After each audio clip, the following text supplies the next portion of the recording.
Praise the Lord. परमेश्वर की स्तुति हो जिसने एक और मौका ये दिया कि हम आपके बीच में ऑनलाइन हो सके। आइए हम प्रार्थना करें। अनुग्रहकारी दयालु पिता परमेश्वर, एक बार फिर से हम लोग तेरे चरणों के पास आते हैं। आपको हृदय से धन्यवाद देते हैं कि आपने ये मौका दिया कि एक बार फिर से हम लोग तेरे चरणों के पास। प्रभु जी, हम तो पापी हैं, गुनहगार हैं, तुच्छ निकम्मे हैं, मिट्टी हैं, हमारे अंदर कोई भी योग्यता नहीं, लेकिन आप दयालु हैं, विलंब से कोप करने वाले ईश्वर, करुणा निधान है, चिंता करने वाले परमेश्वर। हम इनकी प्रार्थना करते हैं जितने लोग प्रभु जी ऑनलाइन जुड़ते हैं या ऑनलाइन सेवकाई से संबंधित हैं, प्रभु जी आप उन सबों को आशीषित करें। और जो भी वचन का बीज प्रभु जी यहाँ बोया जाए और जो भी उसे सुने वो अंकुरित हो उनके हृदयों में और तेरे लिए 100 गुना फल लाए। हम इतनी प्रार्थना करते हैं हमारे परिवार के लिए, भाई अनुपम डेविड के परिवार के लिए, ताकि प्रभु जी जो हम लोग ऑनलाइन प्लेटफॉर्म से जुड़े हुए हैं, हम तेरा सुसमाचार दुनिया के कोने कोने तक पहुंचा सकें, क्योंकि हम जानते हैं हम अंत के समय में जी रहे हैं। शैतान नाना प्रकार के प्रहार हम पर कर रहा है। प्रभु जी हमें सबल बना और प्रभु जी दोधारी तलवार दे, जो तेरा वचन है, कि हम शैतानी शक्तियों का डट कर मुकाबला कर सके। और जिस प्रकार तूने शैतान को सलीब पर हराया, वैसे हम अपने जीवनों में, परिवार में, कलीसिया में, समाज में हरा सके और तेरी महिमा का कारण। प्रभु जी इस संपूर्ण आराधना के संचालक आप ही, इस विनती को सुनिए, ग्रहण करिए प्रभु यीशु क्रीस्त के द्वारा, आमीन। परमेश्वर का धन्यवाद हो, उसने ये मौका दिया कि हम प्रभु की महिमा करें। धन्यवाद हो, उसने ये मौका दिया कि हम लोग सुरक्षित हैं और प्रभु की योजना से जुड़े हुए हैं, क्योंकि बाइबल कहती है परमेश्वर ने हमें इसलिए बनाया कि हम उसकी महिमा करें, चाहे प्रचार के द्वारा, प्रार्थना के द्वारा, गवाही के द्वारा, भविष्यवाणी के द्वारा, सेवा के द्वारा, कैसे भी हमारे जीवनों से उसकी महिमा होनी चाहिए। हमारे जीवन दूसरों के लिए ठोकर का कारण न बने। इसलिए आज का विषय है हमारा चिंता करने वाला जीवित परमेश्वर, जो हमारी चिंता करता है। मैं आपके लिए पढ़ना चाहूंगा पहला पत्रस उसका 5 अध्याय 7 पद और इफिसियों की पत्री उसका पहला अध्याय 19 से 22 पद। आप ध्यान से सुनिएगा। पहला पत्रस उसका 5 अध्याय और उसका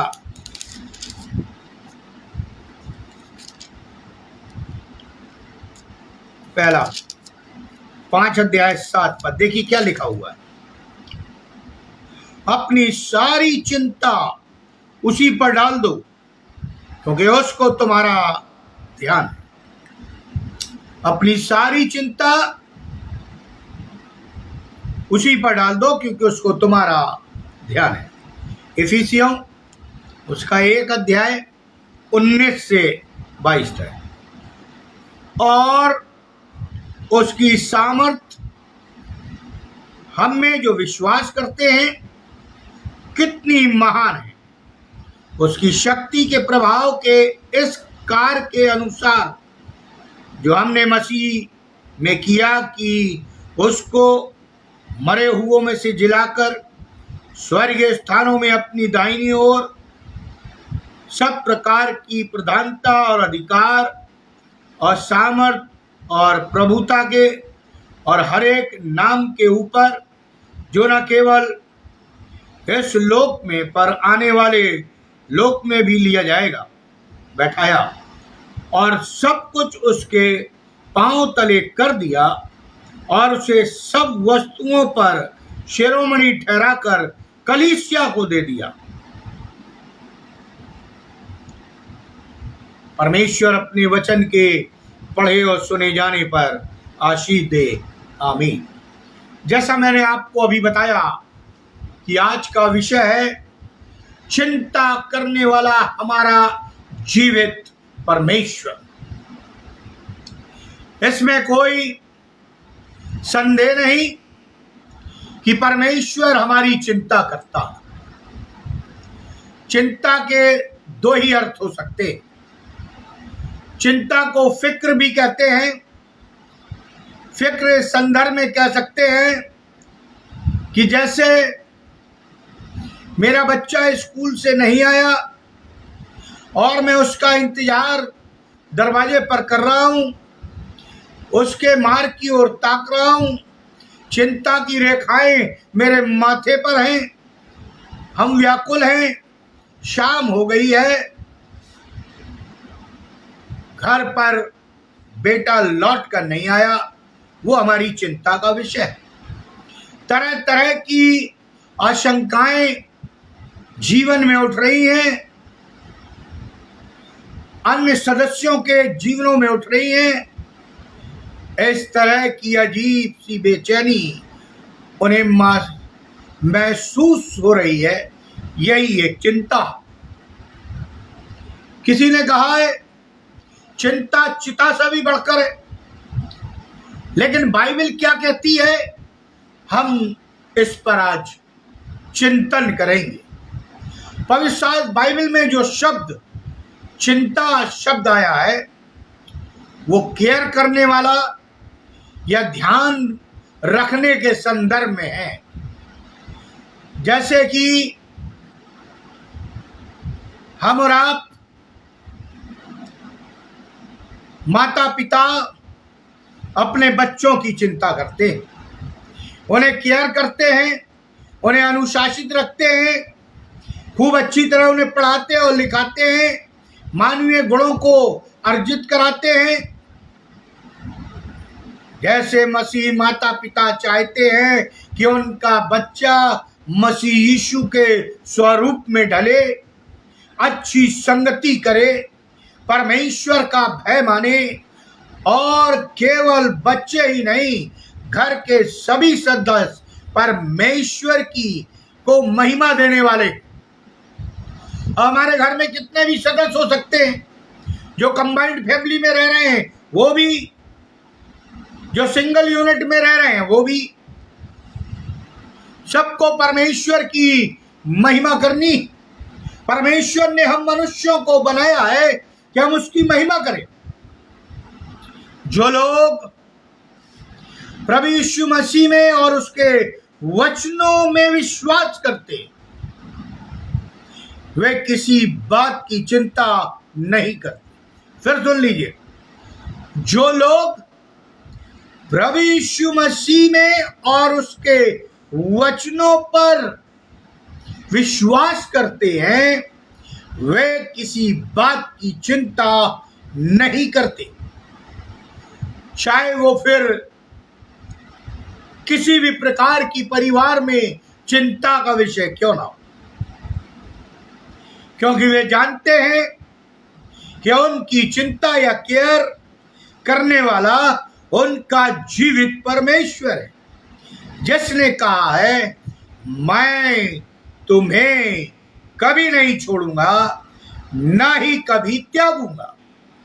मैं तुम्हें कभी नहीं छोड़ूंगा और न कभी त्यागूंगा, संसार के अंत तक मैं तुम्हारे साथ। यानी जब तक हमारा जीवन है, हमारा जीवित परमेश्वर हमारे साथ रहेगा, यदि हम उसके वचनों पर विश्वास करते हैं। और आज यही विषय है मेरा। फिलिपियों की पत्री उसका 4 अध्याय और उसके 9 पद में परमेश्वर का वचन कहता, मैं पढ़ना चाहूंगा। फिलिपियों 4:9, मेरा परमेश्वर भी अपने उस धन के अनुसार जो महिमा रहित यीशु मसीह में है, तुम्हारी हर एक घटी को पूरी करेगा, कमी घटी को पूरी करेगा। यदि हम उस पर पूर्णता विश्वास करते, यदि हम उसके वचन पर विश्वास करते, तो वो हमारी हर एक कमी घटी को, चाहे वो शारीरिक हो, फिर आत्मिक हो, भौतिक हो, आर्थिक हो, वो पूरी करेगा। यानी परमेश्वर हमारी चिंता करता है, जीवित परमेश्वर हमारी चिंता करता है। हम ऐसे परमेश्वर को मानते हैं जिसकी आंखें जो देख सकता है, जिसके कान है जो सुन सकता है, जिसका मुंह है जो बातें करता है, जिसके हाथ है जो हमें आशीषें देता है, जिसके पांव है मुसीबत में चल के आता है। प्रियो, केवल विश्वास करना। असंख्य विश्वासी मसीह है जो परमेश्वर पर पूर्णता निर्भर रहते हैं। कैसी भी विषम और विकट परिस्थितियां उनके जीवन में, परिवार में, समाज में, कलीसिया में क्यों ना आ जाए, उनका विश्वास कभी डगमगाता नहीं। एक पल को भी वे अपना आपा और धैर्य नहीं खोते, नहीं, और न निरंतर प्रार्थना में लगे रहते हैं। और बाइबल कहती है, और निश्चित ही उनके विश्वास के अनुकूल उन्हें प्रतिफल भी मिलता है। यानी वो अपना धैर्य नहीं खोते, निरंतर प्रार्थना में लगे रहते हैं, वचन को थामे रहते हैं और उस पर चलने की कोशिश करते, पर विश्वास करते हैं।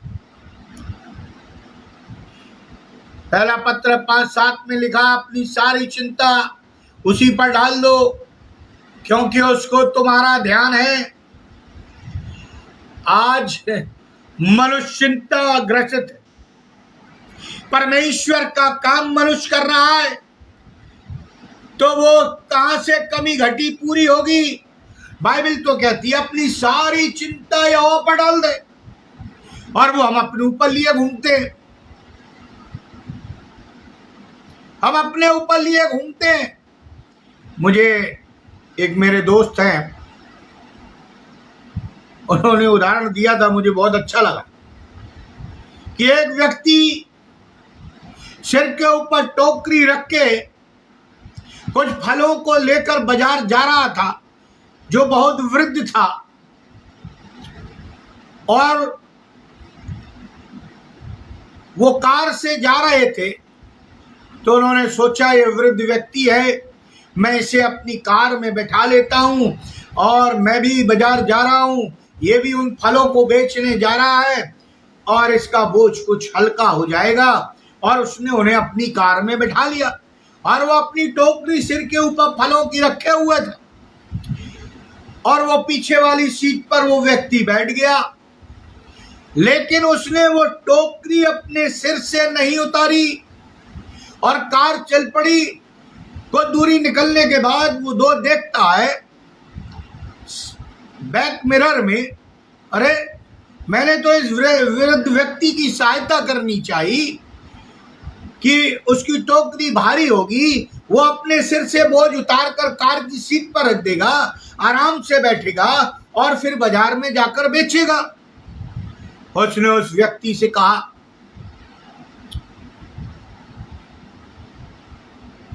प्रिय, आप अपनी टोकरी सिर से उतार दें क्योंकि बोझ बहुत। बोले मैं इसे नहीं उतारूंगा, चाहे मैं कार से उतर जाऊं। आज यही स्थिति हम मनुष्यों की और हम मसीहों की, हम अपनी चिंताओं को परमेश्वर को देना नहीं चाहते, हम उसे अपने ऊपर लिए रहना चाहते हैं। और परमेश्वर कहता है अपनी सारी चिंता यहोवा पर डाल दो, और वो हम उसे पकड़े रहते हैं। तो वो कहां से हमारी सहायता करे? वो हमारी चिंता करता है, वो चाहता है कि हम चिंता मुक्त हो जाएं और सब कुछ परमेश्वर के ऊपर छोड़ दें, उसके ऊपर डिपेंड हो जाएं, उस पर पूर्णता विश्वास करें क्योंकि उसको तुम्हारा ध्यान है। कितना बड़ा संदेश हमारे लिए है कि हम अपनी सारी चिंताएं उस पर डाल दें? ऐसा हो नहीं सकता कि उस पर चिंता डालने के पश्चात उसका समाधान ना हो। सुन लीजिए आप, यदि आप अपनी सारी चिंताएं यहोवा पर डाल देते तो उसका समाधान जीवित परमेश्वर अवश्य करेगा, क्योंकि उसको तुम्हारी चिंता है। एक अपाहिज बच्चे की मां के पास जब चर्च के जवान उनके लिए प्रार्थना करने गए, जो अपाहिज थी, अपाहिज बच्चा था उसका, तो उन्हें यह देखकर घोर आश्चर्य हुआ कि मां और उसका बेटा अपाहिज दोनों बेहद खुश हैं। महिला का पति मर चुका था, मृत्यु बहुत पहले हो चुकी थी। वो महिला ही छोटी मोटी नौकरी करके अपने बच्चे का पालन पोषण कर रही थी। जब जवानों की टोली के लीडर ने उससे पूछा कि उनके गुजर जाने के बाद आप इस अपाहिज बेटे का क्या होगा, या आप इसका फ्यूचर क्या होगा, और पूरे विश्वास से मुस्कुराते हुए वो महिला ने कहा, जो होगा वो अच्छा होगा, वो परमेश्वर है, हमारी चिंता करने वाला है। फिर हम क्यों दुखी हो ये सोचकर कि मेरे मरने के बाद इस बेटे का क्या होगा, वो परमेश्वर देख लेगा। उस स्त्री का विश्वास देखिए, उस वचन पर विश्वास देखिए कितना अटल है। आज हम परेशानी में पड़ते, मुसीबत में पड़ते, बीमारी में पड़ते और चिंता करने लगते। चिंता करना तो परमेश्वर का काम है। हम परमेश्वर बनने की कोशिश ना करें, हम केवल मनुष्य रहे और परमेश्वर की महिमा करें, उस पर विश्वास करें। प्रियो, यह है विश्वास जो जीने का सबसे बड़ा सिंबल है, चिन्ह है, जो परमेश्वर आज तक संभालता आया है, वो आगे भी संभालेगा। ये कोई टर्म कॉन्ट्रैक्ट तो नहीं जो अवधि समाप्त होने के बाद समाप्त हो जाने वाला है। ये जीवित परमेश्वर का जीवित वचन है, मैं तुम्हें कभी नहीं त्यागूंगा। मनुष्य छोड़ देंगे, माता पिता त्याग देंगे, बाल बच्चे त्याग देंगे, रिश्तेदार समाज कलीसिया त्याग देगी, लेकिन जीवित परमेश्वर तुम्हें नहीं छोड़ेगा, उसको तुम्हारी चिंता। अब सवाल उठता है कि परमेश्वर जो जीवित है हमारी चिंता क्यों करता है, क्या कारण? तो पहली बात देखिए, क्या वो इसलिए करता है क्योंकि वो हमसे प्रेम करता है। लव, प्रेम एक ऐसी भावना है जिसके लिए संसार में बड़े बड़े त्याग और बलिदान किए गए या हुए, फिर चाहे वो सांसारिक बातें हो और चाहे फिर वो आत्मिक बातें। यही प्रेम है, जो प्रेम का मतलब ही त्याग और बलिदान, केयर है, चिंता है। प्रेम के आगे सब कुछ शून्य है। इंसान को ही देख लीजिए, जो हम और आप इंसान हैं, प्रेम के कारण लोग अपनी जान की भी परवाह नहीं करते हैं और कुछ भी कर गुजरने को तैयार है। कुछ भी, चाहे जान चली जाए, चाहे हाथ पांव कट जाए, चाहे गर्दन कट जाए, लेकिन जब प्रेम है तो हम कुछ भी कर गुजरने को तैयार रहते।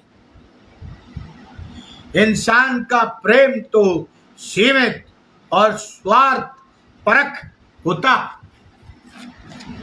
इंसान, परंतु परमेश्वर हमसे निस्वार्थ प्रेम करता है।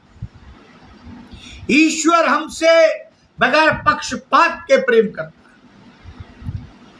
ईश्वर के प्रेम में छल कपट नहीं। हमारे प्रेम में तो हो सकती, मनुष्य के प्रेम में तो हो सकती, लेकिन परमेश्वर के प्रेम में कोई भी छल कपट नहीं। इसी निमित्त तो उसने हमारे पापों और अधर्मों को मिटाने और पवित्र जीवन हेतु पिता परमेश्वर ने अपने एकमात्र प्रभु यीशु मसीह को इस संसार में भेजा, जो उसका एकमात्र पुत्र था।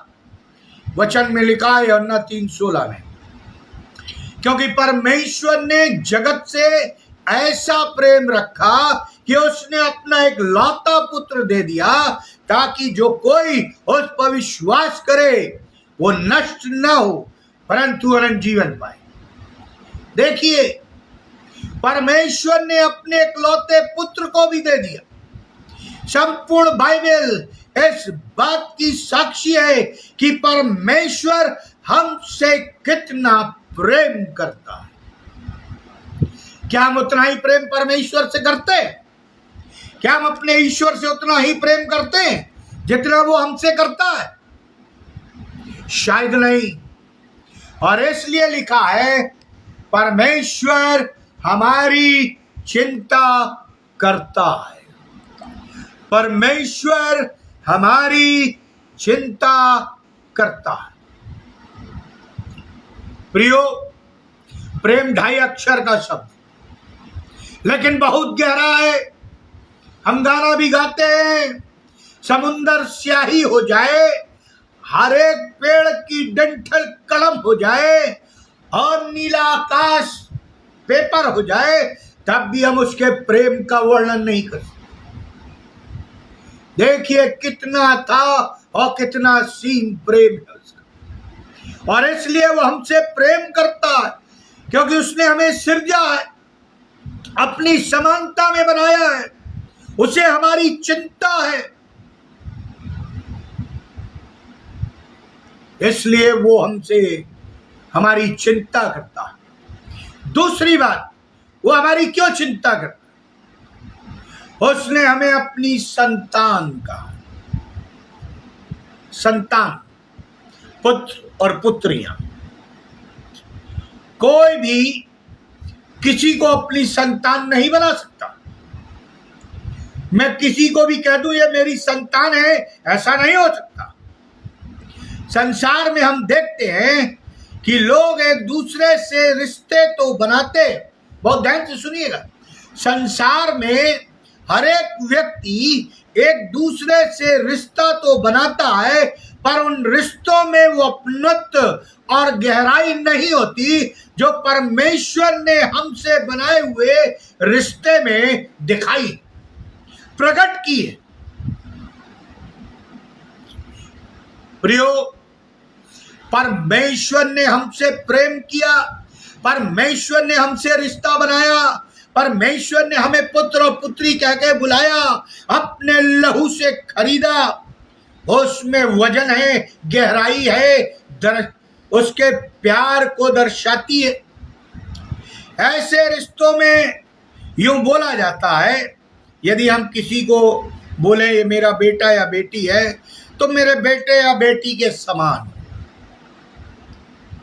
कोई ये नहीं कह देता सीधे कि तुम मेरे बेटे और बेटी हो, लेकिन ईश्वर ने हमें अपना पुत्र और पुत्रियां बनाया है और अपनी आत्मा हमें दे दी है, ताकि हम उसकी गवाही दें और उसके प्रेम को अपने जीवन से प्रदर्शित करें। हम कितने आशीषित हैं कि संसार के मालिक और सर्वशक्तिमान परमेश्वर में हमें अपनी संतान होने का गौरव प्राप्त है। You are the son of God, son of daughter। यूहन्ना 1:12 में लिखता है, पढ़ देता हूं, परंतु जितनों ने उसे ग्रहण किया उसने उन्हें परमेश्वर की संतान होने का अधिकार दिया। जितनों ने उसे ग्रहण किया, those who are accepted the Lord Jesus Christ, They are the son of daughter of the God. We have to accept He is my Lord. He is my living God. He is the only God. And He loves us. प्रियो, विश्वास रखने वाले अर्थात प्रभु यीशु मसीह पर विश्वास रखने वाले निसंदेह उसकी संतान कहलाने का अधिकार रखते हैं, उन्हें जो उसके नाम पर विश्वास रखते हैं। विश्वास कर तो तू और तेरा घराना उद्धार पाएगा। जा, तेरे विश्वास ने तुझे चंगा कर दिया। विश्वास के द्वारा ही जो कुछ तो इस पृथ्वी पर बांधेगा वो स्वर्ग में खुले बंधेगा, जो यहां खोलेगा वो स्वर्ग में खुलेगा। विश्वास से ही हम पुत्र और पुत्रियां कहलाए, विश्वास से ही हम अनंत जीवन में प्रवेश करेंगे। संसारिक पिता अपने बच्चों की इच्छाओं को जो भी वो मांगते हैं पूरी करने के लिए सक्षम है, परंतु उसकी एक सीमा है। सुनिए ध्यान से, संसारिक माता पिता जो है अपने बच्चों की इच्छाओं की मांगों को पूरा करने के लिए सक्षम है, पर एक सीमा तक, और कई बार नहीं भी कर पाते, कारण कोई भी हो। लेकिन हमारा पिता परमेश्वर जिस पर हम विश्वास करते वो हमारी सब वाजिब मांगों को पूरा करता है, क्योंकि हम विश्वासी उसको अपना पिता कहते हैं। जब भी आप प्रार्थना करते हैं कहां से प्रारंभ करते हैं? हे हमारे स्वर्गीय पिता, हे हमारे पिता, याकूब इब्राहिम इसहाक के परमेश्वर और पिता। प्रियो, हमारी सारी वाजिब मांगों को पूरा करता है, क्योंकि हम उसे पिता के रूप में ग्रहण करते हैं। इसलिए जितने लोग परमेश्वर के आत्मा द्वारा चलाए चलते हैं वे ही परमेश्वर के पुत्र और पुत्रियां हैं। रोमियो 8:14, क्योंकि हम उसकी संतान हैं, इसलिए वो हमारी चिंता या केयर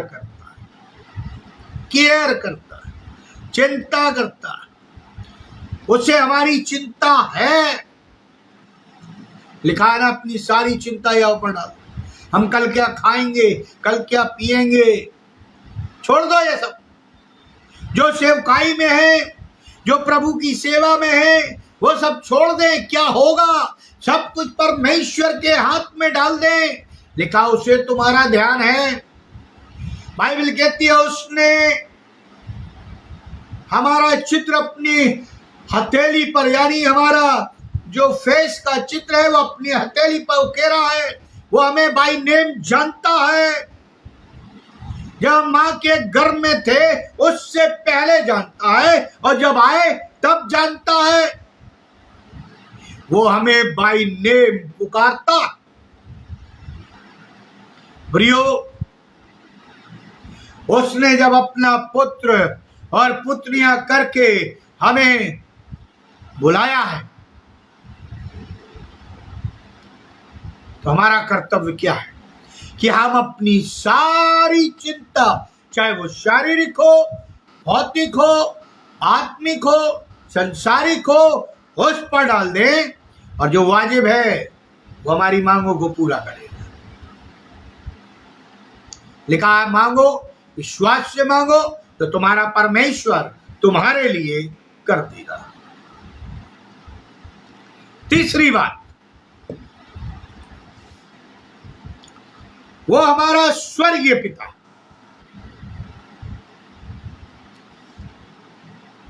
संसारिक पिता जिससे हमने जन्म लिया, कई अडॉप्टेड फादर होते, जो किसी चाइल्ड को अडॉप्ट कर लेते, और एक यह है स्वर्गीय पिता। परमेश्वर को अनंत काल का पिता कहा गया, जो स्वर्ग में विराजमान है। हमारा संसार का पिता हमारी देखभाल सदैव नहीं कर सकता। My father can not care me whole life. वो जब तक करते हैं जब तक हमारी जरूरत है, या जब तक हमें नॉलेज नहीं है। जब हम अपने पांव पे खड़े हो जाते हैं वो छोड़ देते हैं। लेकिन परमेश्वर के साथ ऐसा नहीं है। संसारिक पिता हमारी देखभाल सदैव नहीं कर सकता। बड़ी उम्र में शरीर अशक्त हो जाने पर बच्चों को ही माता पिता की सेवा करनी पड़ती है जब वो बुजुर्ग हो जाते हैं, क्योंकि उनमें सामर्थ्य नहीं रहती, शरीर दुर्लभ हो जाता है, चलने फिरने में परेशानी है, बीमारियां घेर लेती हैं, नाना प्रकार की समस्याएं आ जाती हैं। और जो हमारे संसारिक माता पिता हैं वो हमारी सेवा नहीं करते, फिर हमें उनकी करना पड़ता। धन्य है वे जो अपने माता पिता का आदर करते और उनकी सेवा करते। परंतु हमारा स्वर्गीय पिता, मैं परमेश्वर की बात कर रहा हूं, कभी अशक्त और वृद्ध नहीं होता और ना होगा जब तक हम इस संसार में जीवित, मैं और आप इस संसार में जीवित हैं। हम स्वर्गीय पिता परमेश्वर पर विश्वास करते रहे, ताकि वो हमें अपने हाथों में सुरक्षित रखे। अपने हाथों में, जैसे मुर्गी अपने बच्चे को अपने पंखों तले छिपा लेती है, वैसे ही हमारा स्वर्ग पिता हमारी चिंता करता है और हमारी सुरक्षा करता है। संसार का पिता हमारे साथ सब जगह नहीं रह सकता, पर परमेश्वर जहां हम जाते हैं वो हमारे साथ साथ जाता है। वो जीवित परमेश्वर है, वो याकूब इब्राहिम इसहाक का परमेश्वर है, जो कहता है वो करता है। वो इस्राएलियों को गुलामी में से ले आया, उनके साथ आग का खंबा, बादल का खंबा के रूप में वो उनके साथ साथ चलता रहा। प्रियो, यीशु मसीह भी जब इस दुनिया में थे वो अपने चेलों के साथ साथ चलते रहे। उन्होंने पानी पर भी चल के दिखाया, और जब जब उनको आवश्यकता थी वो वहां पर मौजूद था। चेलों ने तो त्याग दिया, लेकिन यीशु उनके साथ था। जब आंधी तूफान आया, लहरें उठने लगी, चेले चिल्लाने लगे, अरे जीवित परमेश्वर का पुत्र तुम्हारे साथ था। वो डर गए और उसने उठकर आंधी और तूफान को भी थाम दिया। वो हमारी चिंता करता। He cares us। हम प्रभु की प्रार्थना इस प्रकार करते, हे हमारे पिता, तू जो स्वर्ग में, तेरा नाम पवित्र माना जाए, तेरा राज आए। जब कभी हम कठिन परिस्थितियों में या बीमारी की अवस्था में होते हैं, तब हम स्वर्गीय पिता से सहायता मांगते हैं। जब डॉक्टर हमारी सहायता नहीं कर सकता, जब माता पिता हमारी सहायता नहीं कर सकते, जब भाई बहन रिश्तेदार हमारी सहायता नहीं कर सकते, जब हमारा पद और रुपया पैसा, हमारे संसाधन हमारी सहायता नहीं कर सकते, तब हम जीवित परमेश्वर की तरफ दौड़ते। और हमारा स्वर्गीय पिता हमारी सुनता है, और क्योंकि उसे हमारी चिंता है, वह हमारी देखभाल करता है, वो हमें बचाना चाहता है, उसे हमारा ध्यान है। कभी कभी जब हम बीमार होते हैं हम सोचते वो हमें भूल गया। कभी कभी जब हम कठिन परिस्थितियों में होते हैं हम सोचते भूल गया। ऐसी बात नहीं, वो हमारे साथ है। हम विश्वास तो करें, हम उसे पुकारे तो, उसे फील तो करें। प्रियो, जैसा मैंने कहा, किसी विद्वान ने कहा है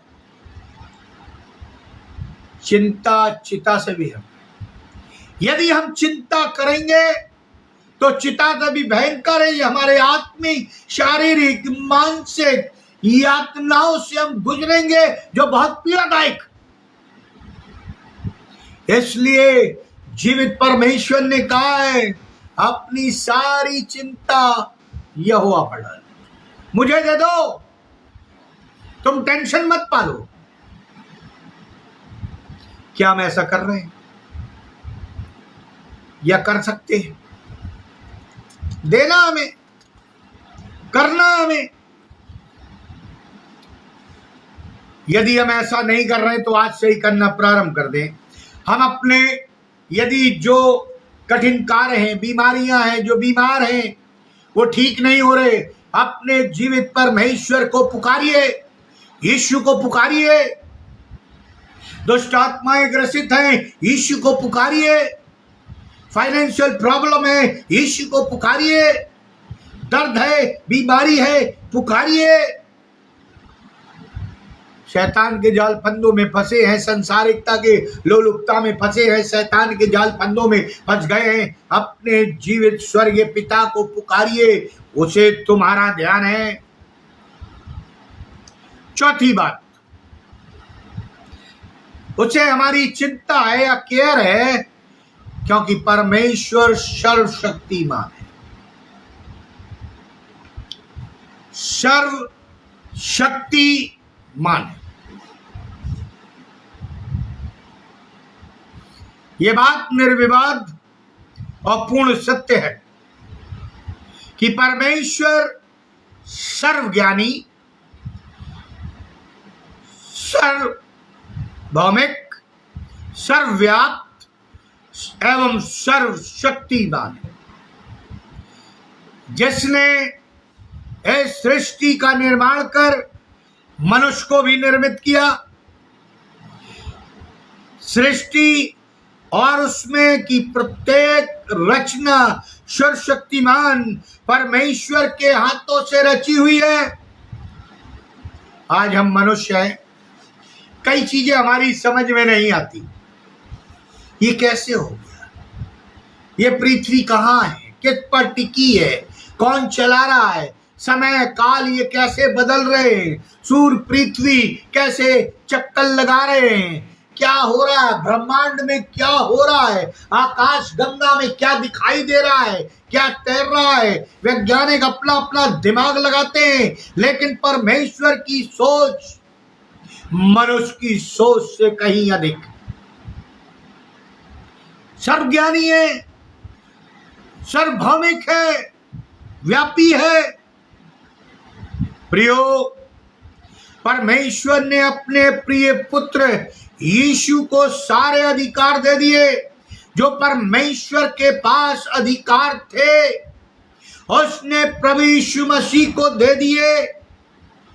संसार में भी हम देखते हैं कि जो कुछ पिता की धन संपत्ति है, जो कुछ उसके पास होता है, वो अपने पुत्र और पुत्रों को सौंप देता है, क्योंकि वो जानता है यही उसकी देखभाल अब कर पाएंगे, क्योंकि वो सक्षम नहीं है, अब वो बुजुर्ग हो रहे हैं।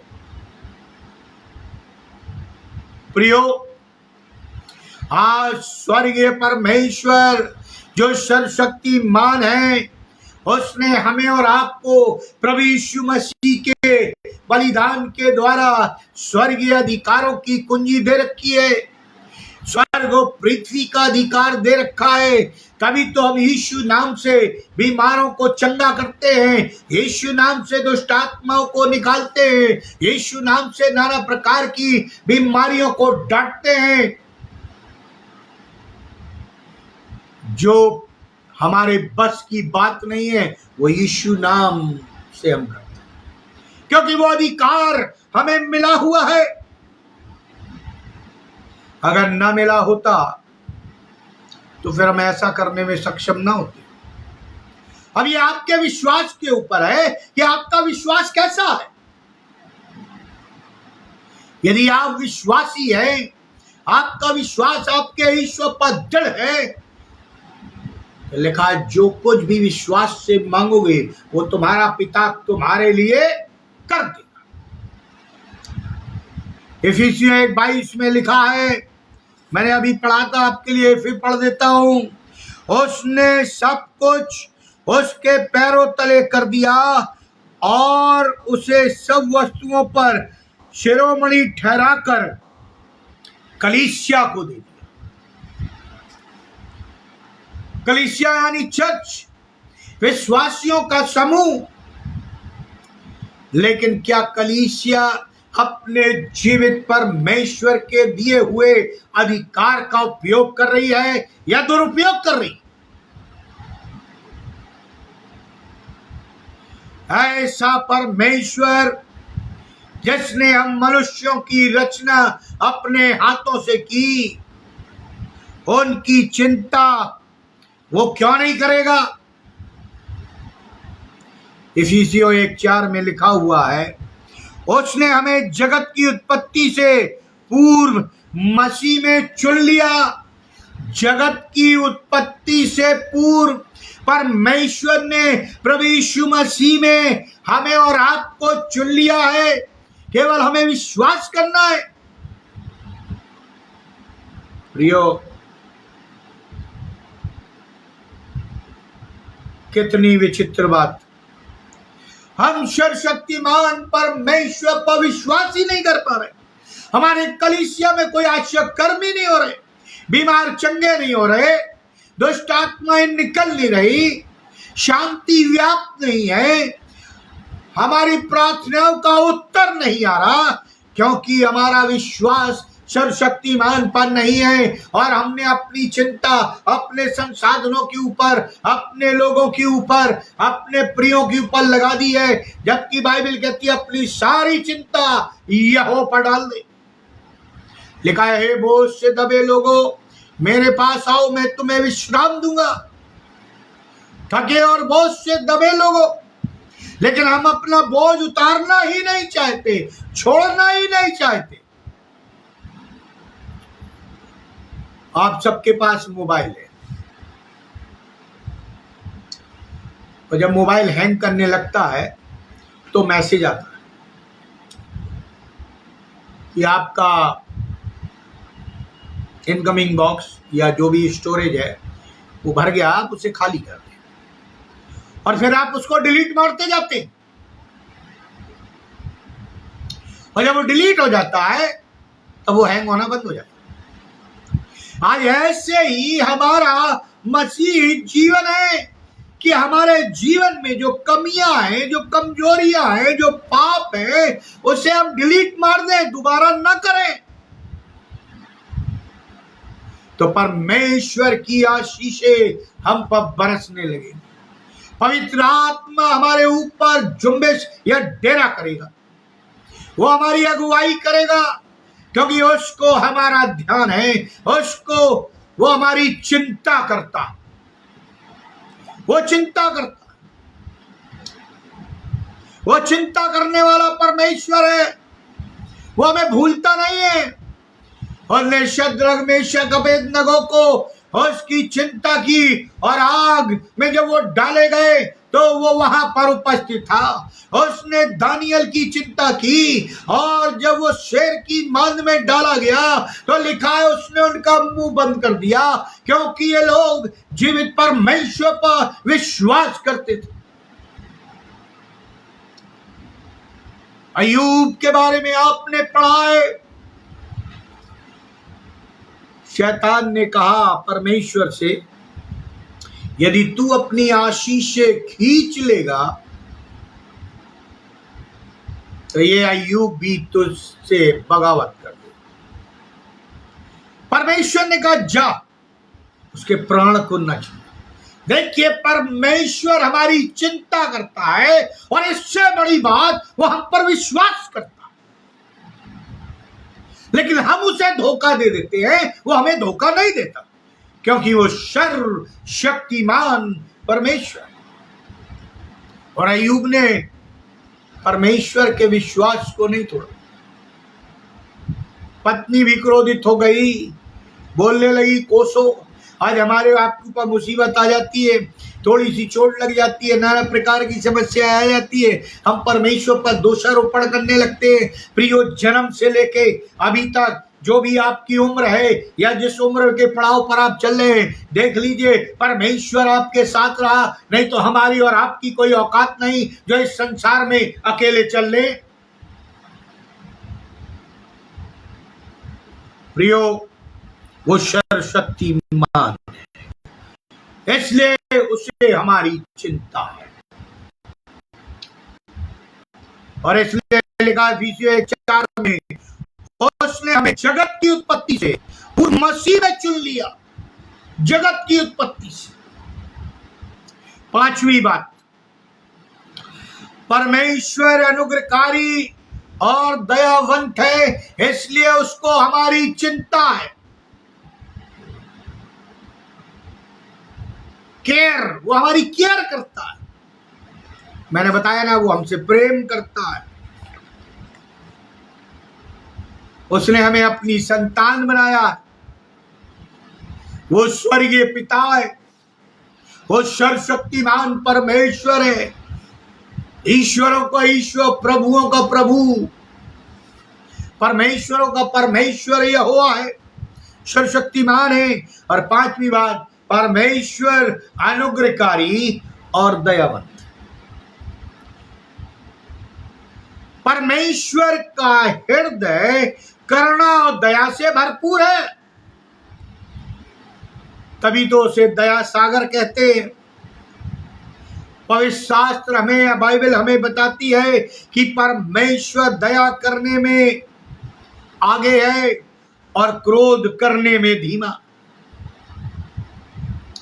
उसकी दया के कारण ही आज हम और आप जीवित हैं, नहीं तो हम दिन प्रतिदिन पाप करते हैं। और यदि वो क्रोधित हो जाए या दया को छोड़ दे तो हम एक सेकंड भी इस पृथ्वी पर जीवित नहीं रह सकते। प्रियो, कभी कभी मुझे ये उदाहरण अच्छा लगता है मूसा का। जब परमेश्वर ने उसकी बहन मरियम को मारने की ठानी, तब मूसा परमेश्वर से लड़ गया और कहा, तू इन्हें माफ कर दे, नहीं तो मेरा नाम जीवन की पुस्तक से काट दे। सोचो, यदि वो जीवन की पुस्तक से उसका नाम काट देता तो क्या होता। प्रियो, परमेश्वर दयालु है, हर एक को मौका देता है। वो नहीं चाहता कोई भी आत्मा बर्बाद हो, वो नहीं चाहता कोई भी आत्मा नरक में जाए, वो नहीं चाहता कि उसके लोग परेशान रहें। वो चाहता है अपनी करुणा और दया से उन्हें भर दे। यदि व्यवस्था का नियम होता कि आंख के बदले आंख, दांत के बदले दांत और लोहू के बदले लोहू, तो आज हम में से कोई भी प्रॉपर स्ट्रक्चर में नहीं रहता। उसकी दया के कारण ही हम जीवित हैं। ऐसा नहीं होता तो प्रियो, हमारे जीवन का अधूरापन और हमारे पाप कभी भी उसके क्रोध को भड़का सकते थे, परमेश्वर के क्रोध को भड़का सकते। ये परमेश्वर की महा महा महा करुणा है का फल है कि हम जीवित हैं, क्योंकि उसकी करुणा नित्य प्रतिदिन नई होती जाती, नहीं होती जाती।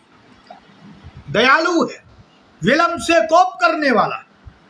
इफिसियों 2:4 में लिखा है, परंतु परमेश्वर ने जो दया का धनी है, अपने उस महान प्रेम के कारण उसने हमसे प्रेम किया, अनुग्रह ही से तुम्हारा उद्धार हुआ। ये परमेश्वर की महानता, बड़प्पन है कि वो हमारे लिए ये सब करता है और चिंता करता, केयर करता है। जैसे हम अपने बच्चों की देखभाल करते, केयर करते हैं, वैसे ही जीवित परमेश्वर विश्वासियों की केयर करता है। भजनकार लिखता है, यहोवा का धन्यवाद करो क्योंकि वो भला है, उसकी करुणा सदा की है।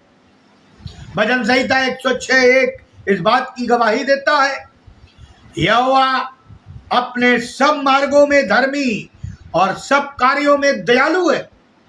भजन संहिता 145:17 इस बात की गवाही देता है। प्रियो, वो अनुग्रहकारी और दयालु। छठवीं बात,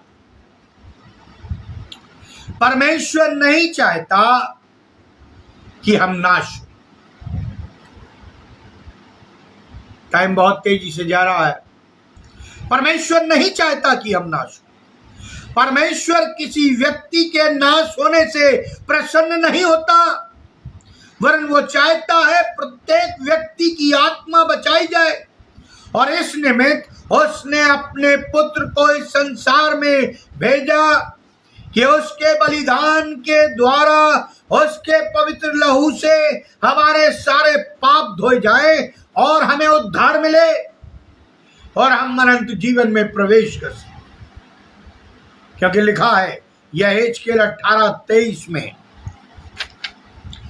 क्या मैं दुष्ट के मरने से प्रसन्न होता हूं?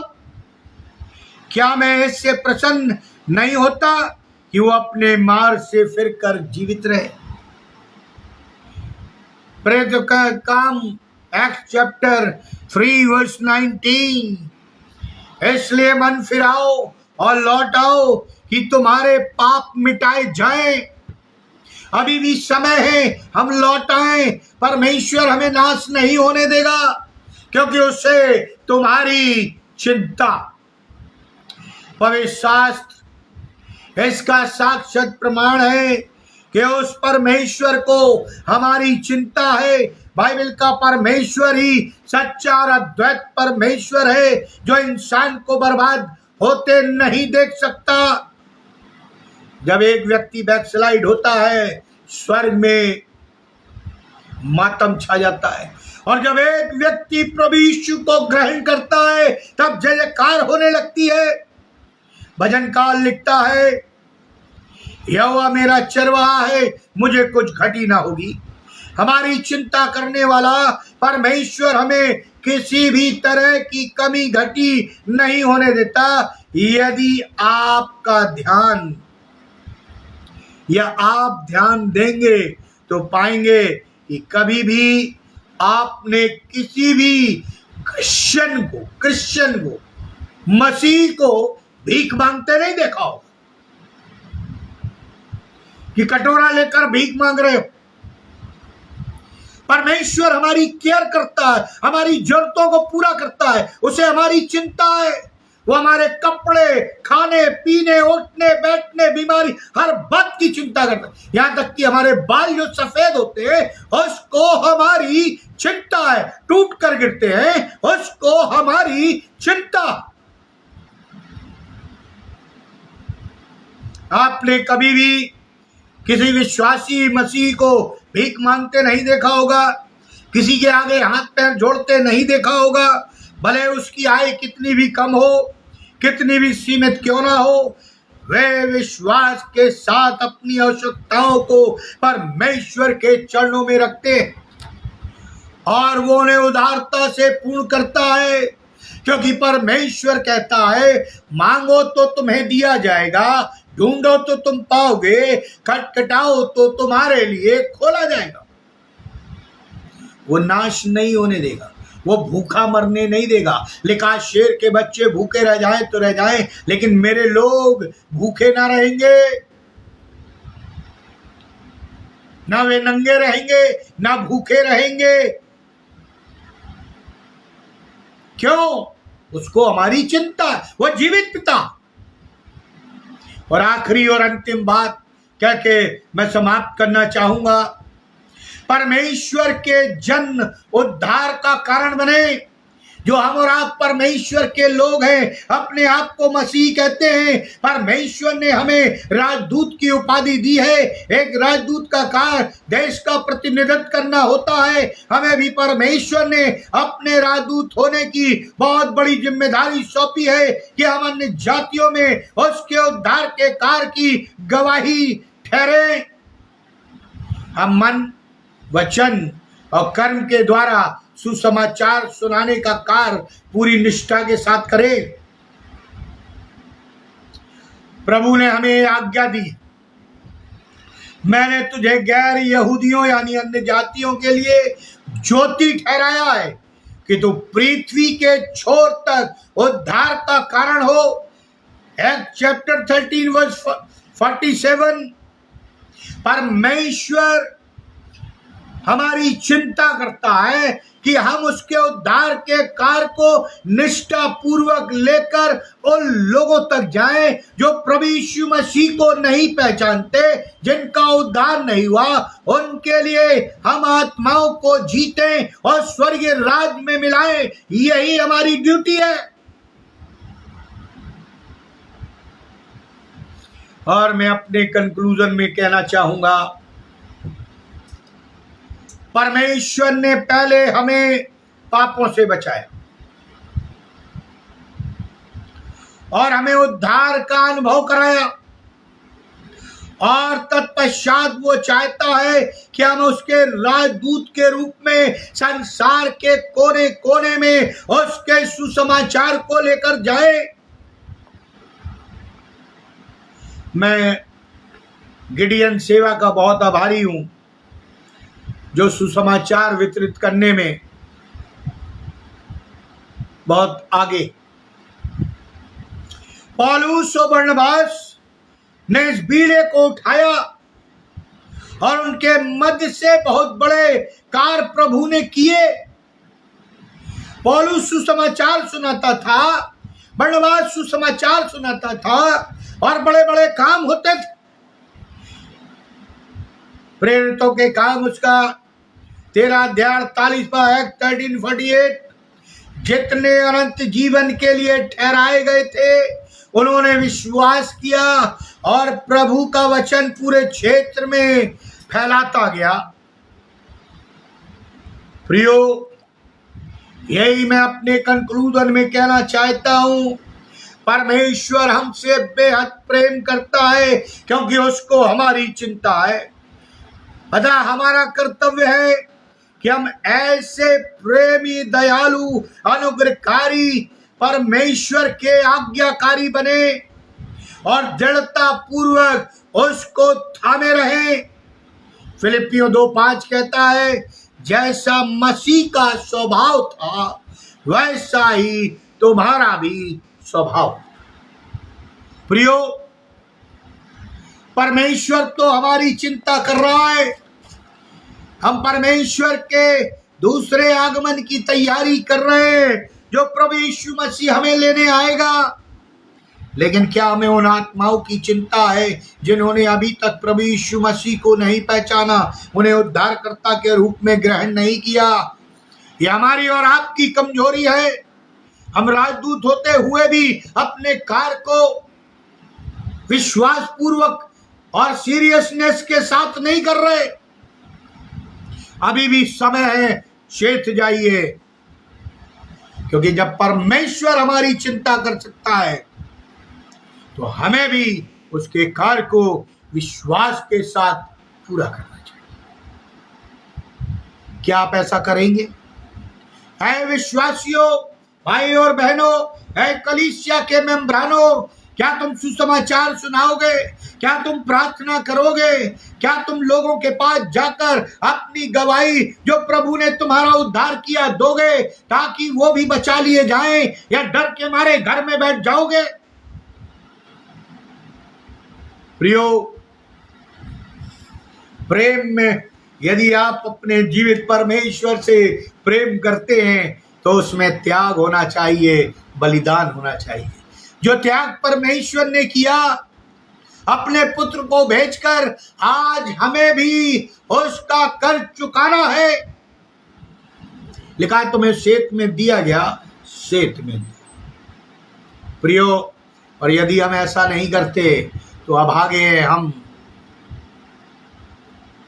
हाय हम पर, जो हम अपने परमेश्वर को धोखा दे रहे हैं, क्योंकि लिखा है वो हम पर विश्वास करता है, उसको हमारी चिंता है। आइए हम प्रार्थना। अनुग्रहकारी दयालु पिता परमेश्वर, हम आपको धन्यवाद देते हैं इस सुंदर समय के लिए, संगति के लिए जो आपने हम सबों को दी है कि हम तेरी महिमा करें। प्रभु जी, हम बिंदी प्रार्थना करते हैं क्योंकि हम जानते हैं तू हमसे प्रेम करता, अनुग्रहकारी है, दयालु है, जीवित पिता है, और प्रभु जी हमारे पापों को भी क्षमा करता है, हमारी चिंता करता है। जब हम बीमार होते हैं हमारी चिंता करता है, भूखे होते हैं हमारी चिंता करता है, जब हम परेशानी में होते हैं चिंता करता है, क्योंकि तू चाहता हमारी निगाहें तो चट्टान पर लगी रहे जहां से हमारी सहायता आती।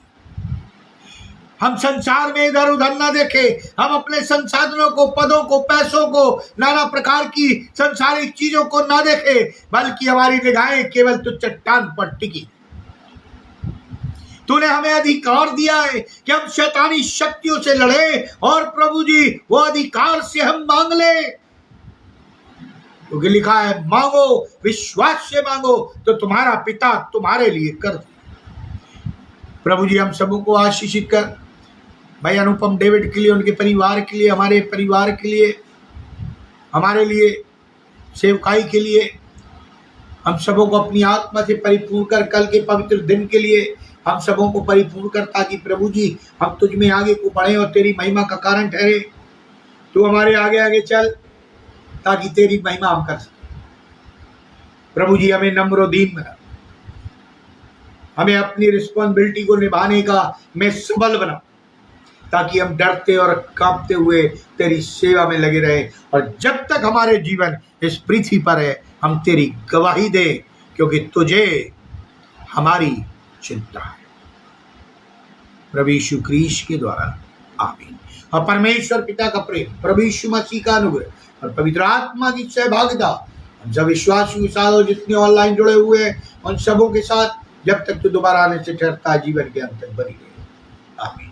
परमेश्वर आप सबों को आशीष दे। जिस प्रकार आप हमें अपने प्रेयर रिक्वेस्ट भेज रहे हैं, आगे भी भेजते रहिए, ताकि हम उपवास और प्रार्थना के साथ आपके लिए प्रार्थना करें, क्योंकि उससे आपकी चिंता है और वो उत्तर देगा।